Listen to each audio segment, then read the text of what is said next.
Alright, so we're going to start our PLC. We're looking at the math unit test, the pre-test for Unit 5. For the facilitator, that's me. The note taker, Ms. DeJus.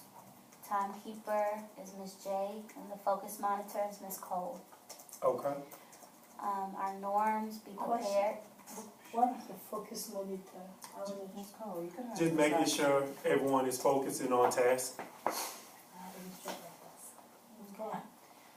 The norms, be prepared, be positive, be punctual.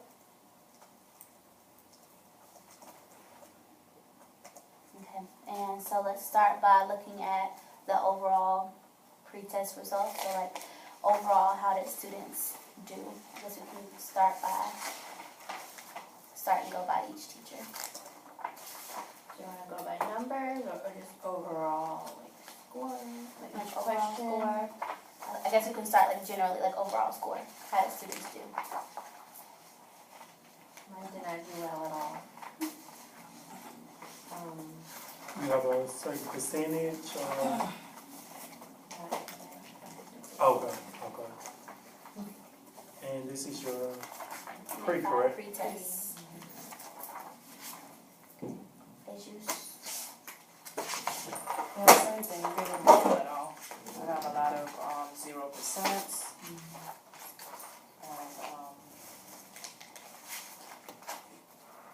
yeah, that's it. I have a lot of 0%.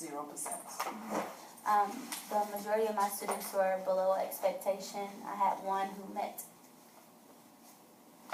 Okay. Cole. And for my kids, according to the scale, 25 below, 26 to 31 mid, 32 and above. So I have one kids that have 30, two kids met, and What was their goal? No, what was their score? The two kids that 30. Two 30s, they're mid. What percentage is that? Out of 37, 30 correct? out of 37, yeah. I didn't do the We'll come back percentage. and do that. We did the percentages last week. Oh, yeah, there. Yeah, 30 out of 37, but I have to go and do 30 divided by 37 and find how much is, how 400, but we haven't done that yet. I haven't done that yet. Then I have 25, 24. They are below, but they are close to mid. So a little, and that's pre-test. So How many the of those? push-up remediation is 1, 2, 3, 4, 5. 5 kids are close to mid. And you only had 2 that actually met. They actually met with 30.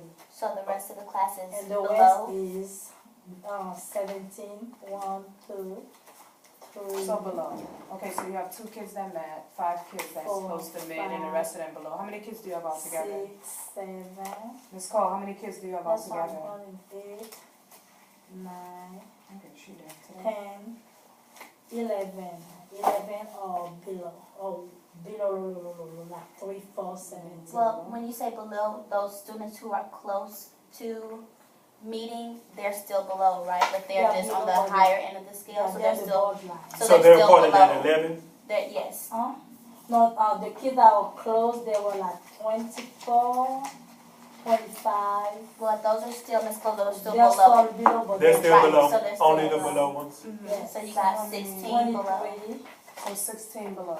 Well, up to 22, I count them like below but close to me.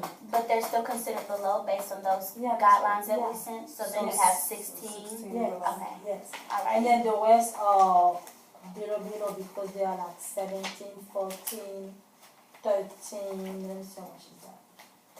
And I have 22. Actually 21 because one just got here, they took the test. Okay. So did you guys, I was going to say, did you guys notice any common, Errors.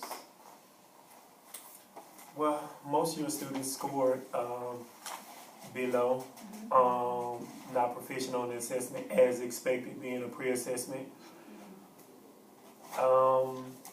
Your 2 that were above or on level, and you had 1 that was on level. For those students, I want to get with you guys and see if we can do something different for those students that have already met the standard. Are these students typically high students? Are they tagged? Yes. Are they already identified and tagged? Mm-hmm. Yes. Okay, so I want to get with you guys individually after the meeting, and we'll set up something for those students. And we can pair with Miss Allen and see if she can supplement that in her room as well for those tag students that have already met the standard. How can we push them to the next category when they take it again? Okay, but surprisingly enough, the tag student was not in mine. It was another student? It was other kids, other than tag. They are not the tag kids. Alright, so let's keep going and let's look at it by standard. So the standard that is identifying the groups of 10, which will probably be like questions number 1, 2, and 4. How did your students, or I guess the students didn't necessarily perform well on that. So were there any students, I guess I'll ask this, were there any students who seemed to be almost on the right track or were kind of like misguided? So I guess I'm asking what misconceptions did you see? Common misconceptions with all of the students overall. Well, for the first question, it was the wording. I realized I need to work on the wording and not just ask how many 10s are in the number 12, because it says how many 10s of fiction books. So it kind of goes in deeper than just knowing how many 10s are in a number. So how would you work on that for the students?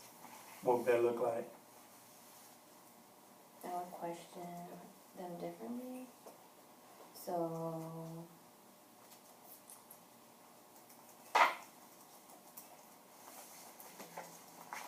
yeah, give them like this. Give them The same a chart? group. Yeah, because I haven't seen it in a chart and like compared it with others before. So that was tricky. I still had most of my students who just put 16 on the line, didn't necessarily like differentiate within that number what was a group of 10 or not. So I guess one, we need to teach them how to look at that chart and say, okay, the number's 12, and 12 has a group of 10, so they need to put 1 on the line. But anything else for that standard? Oh, we're recording. Oh, okay. Any other strategies you guys can add to those for presenting this to the students for question number 1? Anything different you guys want to add, or you think that would adequately? The way I send it when they ask them, since we have already introduced the 10 and the 1 in the previous, when they were grouping. So for my kids, when they see the 12, and then they automatically know that the 10th place was on the left and the 1 was on the right. And then they pick up, and most of them type a question for me. They will say 110 of fiction book because they're looking at the chart. Then that was a prerequisite thing when they learn to read the chart. I said, looking at the chart, when you read the chart, it's not a picture graph, but it's a table. So they know to read the table. So most of them, except my struggling kids, didn't know how to, was the 1 and the 2 was. Okay. That, I was going to say that question number 1, it pairs same skill with 2 and 4. With the question number 2 and 4. So those would be strategies that you guys would use to address question 1, 2, and 4? Yeah. Okay. And then a lot of that is like them seeing the breakdown of the number, like instead of always seeing it together, like 17 as 1 and 7, but seeing 17 as a group of 10 and a group of 7 1, so they can, put it on the line. And what about like an actual model? How would you model that, or how could you model that? Well, we do it every day during the calendar math, and it breaks it down where on one side they'll see 6 groups of 10, and then 3 groups, but I guess like translating to the Yeah. So you need more practice translating on the paper. Because it's a thing that they've seen every day. And they have exposure to it, just Right. applying Yeah, I it to think it's this. just applying it to the Yes. paper, that's Right. kind of tricky for them. So we'll need to give them more They have practice. lots of practice with manipulatives, but when it comes to like transferring that to the paper, it's kind of. So how could you guys transfer it to the paper? Like what activities could you use? Well, I was gonna ask Ms. Colgate, she said her kids did well. What are some things you did? Maybe you can share with us, cause Yes, ma'am, I'm glad to. And if you notice, the 2 and the 4 is the same thing. And because for my, what do you call it, the whole group activity, the 5 minutes will be for Miss Morgan. Before I put the LDS, Mm-hmm. manipulative thing on the board, and then they see it. They Oh, yeah, 'cause it has visualize that. it, yes. Yeah. And then that's why when I come to the question, not only they draw the picture, how many 10, how many ones, and then there's some of them even write 3 and 4, 4 and 3. Well, could we look at a student who did not meet? Because we know that that student could do it. I'm wondering what it would look like for a student who did not meet it. And I was gonna say, do you guys have like sheets, the sheets like that? What sheets? Like that, what question number was that? It was number The- 4. The mats? The max? Yeah. The work, no, we need some work mats. Y'all Not need that, some- we just fold a piece of paper Fold pieces, and. and then they write 10s and 1s. But Okay. I wanted to laminate some. And I was gonna say, if it's gonna be on that format for the assessment, I know you guys can just fold them. I can create, I can find some of those so they'll have the actual exposure to what it would look like. They're easy to Yes. print. There's a lot on there. Like, They are? We just haven't printed them yet.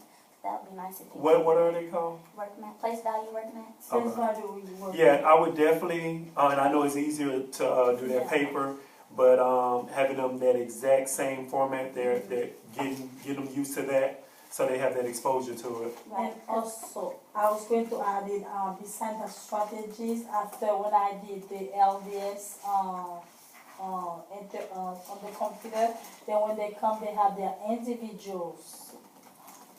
The plastic one with the 10 and the thing, they were doing hands-on, and then they can actually place, 3 10s, 4 1s. So they have their 4 10s, individual plastic maps? Yeah, they have their individual map. Can we And do I that? did make sure that I still have plenty of those maps. You You can erase them, you can put it on thing. I have plenty of them. If you guys want to come and borrow some, you're welcome to. So any other questions? So questions 1, 2, and 4. Well, with question 1, how did your kids, Ms. Cole, get that answer? For the A, For number 1, A or B? Yeah. Brian has, You said they did well on that. Brianna has put up, she didn't get it, but most of them, how many 10, they're just looking at, I said, look at fiction books, because I was reading the question to them. So look at So fiction you books. told them. So can't what? tell No, I didn't tell them the answer. I So said, let look at me- the chart, look at fiction book. This is 12. Look at which number, which digit is in the 10th place. Well, you can't ask them that because the thing is, when Do you you get guys a test, give you it- can only read you can't add anything, You gotta you can read only the read the question. question. Yeah, And as that's is. it. Right, So let me that's ask you it. guys, So in can we addition, tell them to tests, look at the You chart. can't tell them Gotta give them that. the They have test. to know. yeah, You can only And no read the manipulative. question. So if that's the case, yeah, all of mine would have passed too.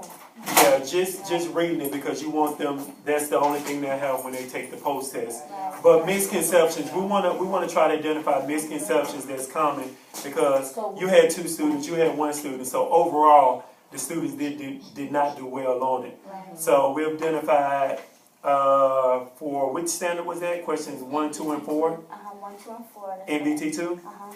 So we've identified at least 2 different methods that we can include when you guys are rolling it out to help eliminate that misconception. So exposing them to the place value map in the format that they have the testing on, Yes. and the wording of the questions as well. Any other misconceptions for other standards that you guys noticed? Other standards? Oh, okay. Or was it just, other I have standards? one more, if you don't mind, one more, because we were looking through, I was looking through, and I noticed that, not on this one, but some students would do like maybe circles for the 10s and 1s, or circles for the 10s and squares for the 1s, but they would have the correct number. Like individual circles as opposed to making them like Making Connected. an extra 10 rods Okay. for the 1s. So then I guess like teaching them, because they'll get it when we have tens and ones in front of them.